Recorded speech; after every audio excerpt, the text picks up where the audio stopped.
menjalankan keempat misi suci sembari giat melatih diri. Inilah yang terus dipertahankan para insan suci Indonesia setiap waktu.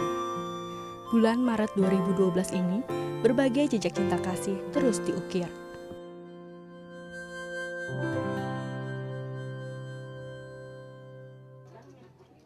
Karena kecelakaan motor yang menimpanya pada Oktober 2010. Atikah, gadis berusia 19 tahun ini, kedua kakinya harus rela diamputasi. Dengan kondisi perekonomian menengah ke bawah, Atikah sudah merasa tak berdaya lagi dengan kondisinya. Relawan suci pun mencurahkan perhatian kepada Atikah agar tetap semangat. Pendampingan terhadap Atikah terus dilakukan oleh relawan suci, mulai dari ketika kaki Atikah diamputasi, kejutan ulang tahun Atikah, sampai dengan kado berupa satu perangkat peralatan komputer untuk dirinya. Selama beraktivitas, Atikah hanya dibantu dengan kursi roda. Melihat kondisi Atikah yang mulai semangat dalam memupuk rasa percaya dirinya, pada tanggal 16 Maret 2012, kembali para relawan suci memberi bantuan kepada Atikah berupa pemasangan kaki palsu. Untuk melengkapi kebutuhan latihan belajar jalan di rumah, relawan pun telah membelikannya alat walker yang dipergunakan guna melatih jalan Atikah nanti.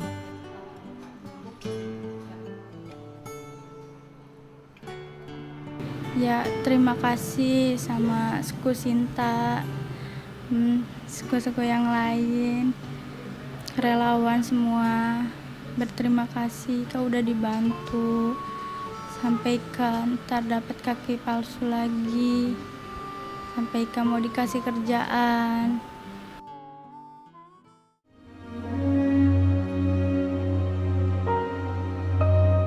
Di misi kesehatan, Tima Indonesia menyebarkan cinta kasih hingga ke pelosok pulau kecil. Pada 16 hingga 18 Maret, Baksos ke-82 diadakan di Rumah Sakit Budi Kemuliaan Batam, Provinsi Kepulauan Riau.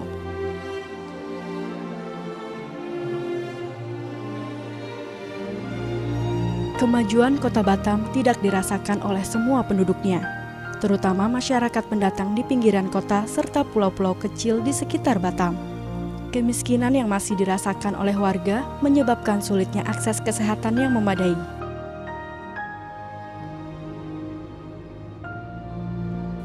Tak hanya biaya operasi yang menelan biaya hingga jutaan rupiah, kesulitan akses transportasi antar pulau membuat mereka harus menahan penyakit yang mereka derita.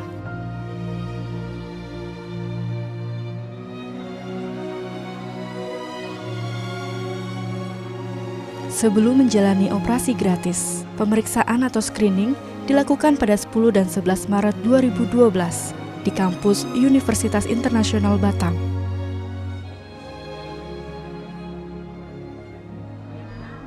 Sebanyak 1.000 lebih calon pasien mengikuti screening. Ini membuktikan banyaknya masyarakat yang kurang mampu di Batam dan sekitarnya yang membutuhkan pelayanan kesehatan gratis. Calon pasien yang mengikuti screening banyak datang dari pulau-pulau kecil sekitar Batam.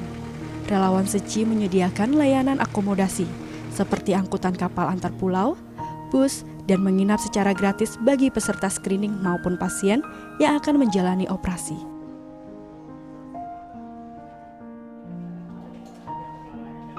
Sebanyak 145 pasien katarak, 35 pasien petegium, 123 pasien minor lokal, 65 pasien mayor termasuk hernia, 15 pasien minor GA atau benjolan, dan 10 pasien bibir sumbing berhasil menjalani operasi. Sukacita dan syukur dihantur oleh masyarakat Batam.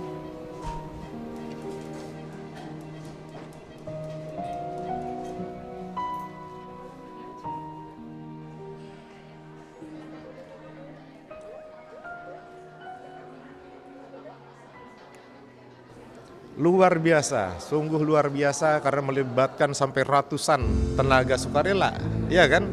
Nah, ini yang tidak mungkin kegiatan ini dilakukan oleh pemerintah baik provinsi maupun kabupaten kota tanpa didukung oleh yayasan seperti Buddha Suci dan Budi Kemuliaan ini gitu.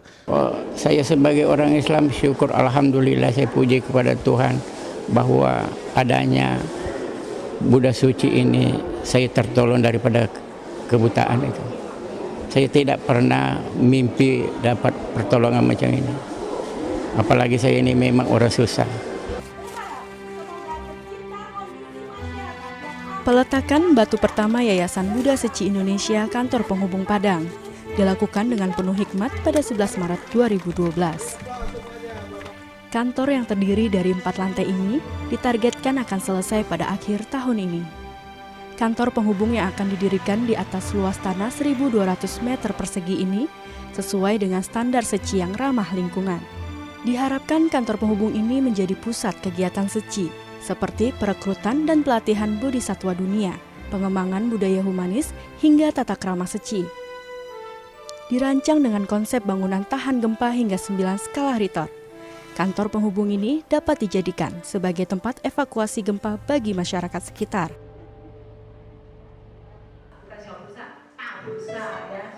Untuk mewariskan cinta kasih universal, setiap tahunnya Yayasan Buddha Seci Indonesia mengadakan pelatihan calon relawan komite. Diadakan di Seci School pada 3 hingga 4 Maret 2012. Pelatihan calon relawan komite tahun ini diikuti 48 relawan seci yang semakin berkomitmen dalam langkah bodhisatwa dunia. Dibekali berbagai materi mengenai dunia seci dan pandangannya terhadap Master Cheng Yen, calon relawan komite diharapkan akan menjadi teladan cinta kasih, serta mampu membimbing relawan lain dalam menjalankan mazhab seci.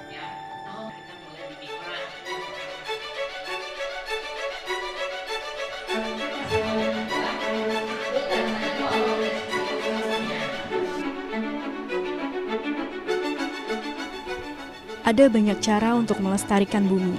Salah satunya adalah bervegetarian.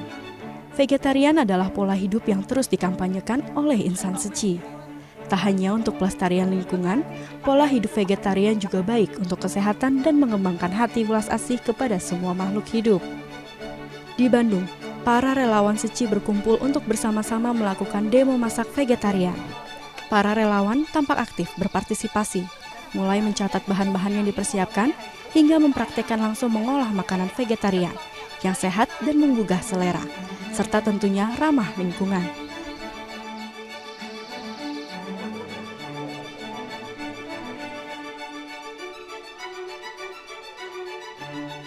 Di Jakarta, sebanyak 44 mahasiswa dan pelajar mengikuti lomba masak vegetarian yang bertempat di kantin Aula Cingse Pantai Indah Kapuk.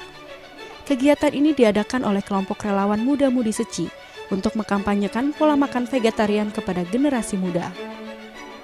Dengan antusias, para peserta mengkreasikan bahan-bahan nabati menjadi menu makan vegetarian yang sehat dan lezat,